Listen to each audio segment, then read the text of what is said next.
بلاستيكة ميه واحده كده للطيور بتاعتنا ما شاء الله. مش هتكتر عن كده امل، مش هكتر. يبقى دينا حطينا الميه وحطينا الاكل، فاضل ايه؟ فاضل.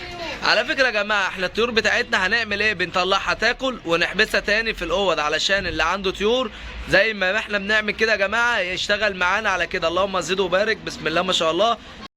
الله وبركاته. اللهم صل وسلم وبارك على رسول الله، ويحلى الكلام الا بذكر الرسول عليه افضل الصلاه والسلام. ازيكم احنا مشتركين ومتابعين قناه مصطفى وامل. صباح العسل، صباح التفاؤل. طبعا الجو شتاء، يعني انتوا مش يعني انتوا لو شفتوا المنظر اللي احنا فيه هنصعبوا عليكم بجد، لان بجد الطيور بتاعتنا النهارده كانت خلاص يعني ما بين خلاص هتموت مننا، بس الحمد لله ربنا ستر كل حاجه هتعرفوها معانا في الفيديو ده. بس فضلا وليس امرا من حبايبنا، ما تنسوناش في اللايك عشان الكل يستفيد والاشتراك عشان يوصلكم مننا كل جديد. طبعا يا حبايب قلبي الطيور ما فيش طيور خالص على السطح زي ما احنا شايفين منظر السطح كده كان متبهدل النهارده اخر بهدله، حاجه صعبه خالص. يعني دعواتكم معانا ربنا يقوينا طول فصل الشتاء ده.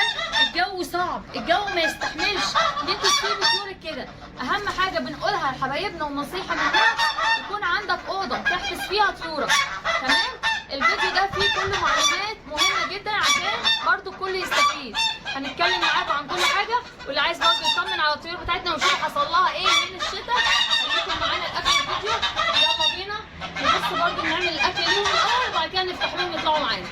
شويه قمح كده صغيرين او غله، يعني قمح او غله زي ما بتسموها، تمام يا جماعه؟ خلينا عارفين اسامي الحاجه اللي احنا بنحطها لحاجتنا وفايدتها ايه، وهنتكلم عن كل ده وفي فيديوهات يعني متكلمين عنها. ده يا جماعه علف بياض، تمام؟ بسم الله ما شاء الله. شويه كده من الذره الدشيشه المتكسره ديت مره او مرتين في الاسبوع، ما بنكترش منها، تمام كده حبايب قلبي؟ كده معانا شويه من الشعير، ده شكل الشعير يا حبايب قلبي عشان ما حدش يتلخبط ما بينه وما بين القمح. القمح حاجه والشعير حاجه ثانيه خالص. هي قصدها يا جماعه الشعير والرز شعير، معلش. لا وبيتلخبطوا ما بينه وما بين القمح، والله بجد بيسالوني عن الاثنين بجد في التعليقات. معانا اهوت الرز الشعير اللي مصطفى بيتكلم عنه، ده لزياده انتاج البيض. الله ينور عليه، يعني ما شاء الله عندنا جايب نتيجه ممتازه جدا ومبهره، لان بنطلع نجمع معاكم البيض ما شاء الله. قلب بقى كله كده يا معلم، بس انا عايزه قبل التقليبه هديهم حاجه معايا. دي يا حبايب قلبي دي بودره بلاط زي ما احنا شايفين مع بعض. ليه يا امل حطيتي بودره البلاط؟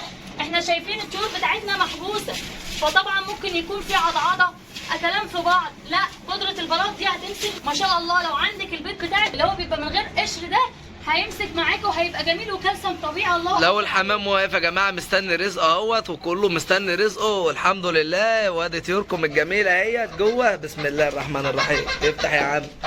شايفين يا جماعه الطيور اهي، الطيور هتطلع يا عم كده حبايب قلبي. معانا كده بلاستيكة ميه واحده كده للطيور بتاعتنا ما شاء الله.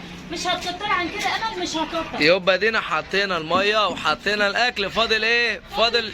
على فكره يا جماعه احنا الطيور بتاعتنا هنعمل ايه؟ بنطلعها تاكل ونحبسها تاني في الاوض علشان اللي عنده طيور زي ما احنا بنعمل كده يا جماعه يشتغل معانا على كده. اللهم زد وبارك، بسم الله ما شاء الله.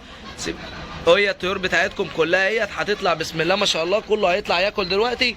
اللهم لك الحمد ولك الشكر على كل حال. الحمد لله والفضل لله. ما حضراتكم كده شايفين يا جماعه بسم الله ما شاء الله، لا حول ولا قوه الا بالله. يلا الاوضه طبعا يا جماعه الحاجه تطلع تاكل زي ما قلت لحضراتكم. ونعملوا ايه تاني بعد ما تطلع تاكل؟ بعد كده حبايب قلبي نحبسها تاني، تمام؟ علشان الجو ساقعه، فالساعه ديت احنا على قد ما نقدر عايزين نحافظ على طيورنا علشان ما فيش طيور مننا تروح مننا، ما فيش طيور مننا تتعب ولا تموت. ربنا ما يجيب اي حاجه وحشه يا رب العالمين. زي ما حضراتكم شايفين كده امل بتفتح ايه للطيور اهوت. لسه يا جماعه على فكره احنا لسه ما خلصناش اهو. دي كده اخر اوضه معاكم اهي. بسم الله ما شاء الله. ما شاء الله الحمد لله. بسم الله ما شاء الله. شايفين الجمال يا جماعه؟ اللهم صل على النبي، اللهم صل على النبي. ما شاء الله لا حول ولا قوه الا بالله. طيوركم حبايب قلبي كده زي ما حضراتكم شايفين تطلع تاكل وتشرب اهي كلها كده ملمومه على الاكل زي ما حضراتكم شايفين. ما شاء الله لا حول ولا قوه الا بالله. وبعد كده حبايب قلبي نحبسهم تاني زي ما حضراتكم شايفين. ليه؟ علشان خاطر زي ما قلت مفيش حاجه تمرض مننا في الجو ده. احنا عايزين ربنا يسهلها معانا وعايزين ربنا يسترها، وعلى قد ما تقدروا بقى زي ما حضراتكم عارفين تمشوا مع طيوركم بالاعشاب علشان خاطر طيوركم ربنا يسترها عليها كده وتبقى كويسه وبصحه وجوده عاليه. الحمد لله رب العالمين على كل حال. شايفين الفراخ بتنزل تشرب لازم ان الميه تكون نظيفه. اهم حاجه يا جماعه، اهم حاجه في المسائل بتاعت الميه ان الميه تكون نظيفه علشان خاطر ما يتعبوش، عشان خاطر ما يمرضوش. كفايه ان السطح مبلول ميه وكفايه المنظر اللي احنا شايفينه ده. فاحنا مش عايزين طيورنا على قد ما تقدر تتعب مننا، لا احنا عايزين نحافظ عليها، وعلى قد الامكان نخلي طيورنا في الشتاء احسن من الصيف كمان بفضل الله.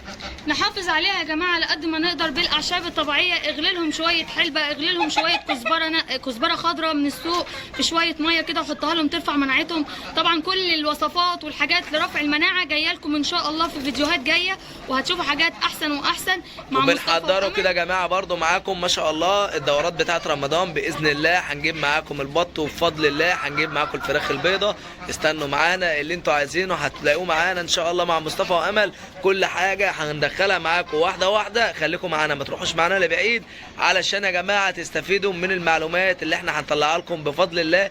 جايبين لكم شويه معلومات واستقبال البط واستقبال الكتاكيت واستقبال الفراخ البيضاء من عمر ايام كلها يا جماعه ما شاء الله لا حول ولا قوه الا بالله. يعني بقى بمعنى اصح اللي عنده مكان يحضره كده ويجهزه ويدفيه ويعقمه كده، عشان لو مصطفى وامل جابوا حاجه يبدا معانا واحده واحده، واحنا معاكم وتحت امركم في اي حاجه انتوا تطلبوها. تمام. اهم حاجه يا جماعه النظافه، ما نسيبوش السطح بتاعنا غرقان ميه ونسيب الطيور فيه. طيورك مش هتلاقيها، هتلاقي شوطك فينا الشر الله اكبر وحاجات وحشه احنا مش عايزينها لينا وليكم.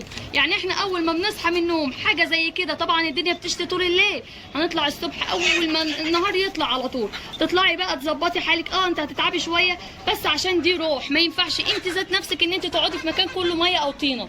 تخيلي بقى الطيور. لازم يا جماعه على قد ما نقدر الحاجه بتاعتنا نهتم بيها. طبعا انت هتقولي امل ايه اللي انت لابساه ده، ودي منظر واحده تطلع تنظف. طبعا الواحد هو مصطفى يعني ربنا يديه الصحه بيطلع بجد هو اللي مستولي موضوع السطح ده. بصراحه ما بيخلينيش امد ايدي فيه، يقول لي لا كفايه عليكي حاجات تانيه وانا عليا السطح. والله يا جماعه ما بتسيبني الحمد لله رب العالمين. والله هي بتقف جنبي، والله ما بتسيبني بما يرضي الله، وبتفضل واقفه جنبي. والحمد لله رب العالمين ان ربنا اكتب لي زوجه صالحه. الحمد لله ده فضل ونعمه طبعا من عند الله، عشان الواحد بيراعي ربنا والله ونيته سليمه. الحمد لله. ما فيش اي كلمه حلوه على الكلام الحلو يا حبيبي ربنا يديك الصحه. يعني انا بقول لك كلمه اصل الفرحه اتفكت. يا مفيش اي حاجه حلوه من اللي انا بقولها لك دي. يا خوفي بعد الواحد عمله ده ياخد له البيجامه دي عادي عادي، ما احنا متعودين على كده. والله متعودين على الحمد لله رب العالمين. يا جماعه الشقه حلو والله، والبني ادم لما يتعب ويشقى الحمد لله على كل حال ربنا بيبارك لك في تعبك وفي قرشك. اللهم لك الحمد. يعني ما تقلقوش يا جماعه، اذا تعبت واذا ربنا مثلا يعني ما كرمكش اعرف ان هو خير لك. المره الجايه هيبقى ربنا هيكرمك بفضل الله بالاحسن والاحسن ان شاء الله. بس ان الله مع الصابرين. احنا بس نصبر على رزقنا وان شاء الله ربنا هيرزق كل من كان يا رب العالمين.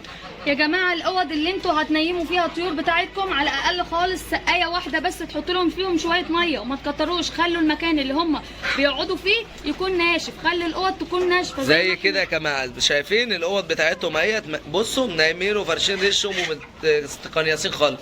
الاوض كده زي ما حضراتكم شايفين مفروشه تمام. لازم تكون عاليه عن الارض ولازم تكون ناشفه، ما تكونش مبلوله كده يا جماعه.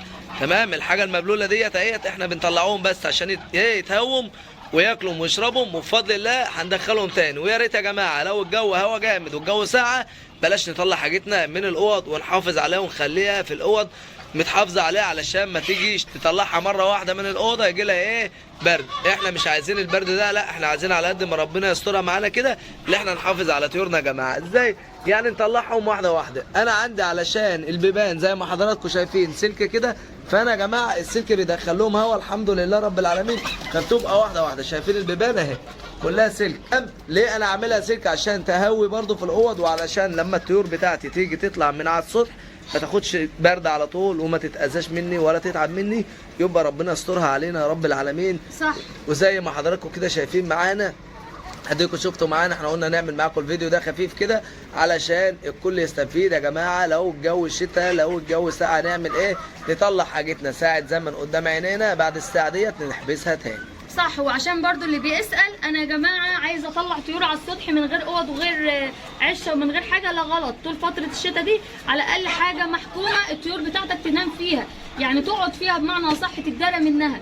لو اوضه بسيطه مش هتكلفك حاجه، تمام. لازم الاهتمام بالحاجات دي يا جماعه. قبل ما تجيب طيورك جهز مكانك وجهز حاجتك الاول، وتوكل على الله وسيب كل حاجه على ربنا. ويعني طول ما انت واخد الامور بحب وتعب ومجهود، ربنا هيكرمك احسن كرم باذن الله. دعواتكم بقى معانا عشان ربنا يكرمنا جميعا ويعدي فتره الشتاء ده على خير. وان شاء الله زي ما قلنا لكم كل الوصفات بتاعه رفع المناعه هتلاقوها معانا واحده واحده وخطوه خطوه. بس النهارده طالعين بس بمعلقه كده بودره بلاط على الاكل عشان يديهم كالسيوم ما شاء الله، عشان يتغذوا بيه وما ياكلوش في بعض وما يعضوش بعض، تمام. اما المرات الجايه ان شاء الله هتلاقوا حاجات معانا لرفع المناعه وزي ما انتوا عايزين، عشان الفراخ والبط والرومي والوز ان شاء الله والحمام زي ما احنا شايفين مع بعض كده واقف مستني ينزل ياكل. يعني لو حمامه واحده نزلت كله ان شاء الله هينزل. الحمد لله رب العالمين. وكده يا جماعه يا رب نكونوا خفاف على قلبكم وعند حسن ظنكم، فضلا وليس امرا من كل حبايبنا وكل متابعين مصطفى وامل. ما ينسوناش في اللايك عشان الكل يستفيد، والاشتراك في القناه عشان يوصلكم معانا كل جديد. والسلام عليكم ورحمه الله وبركاته.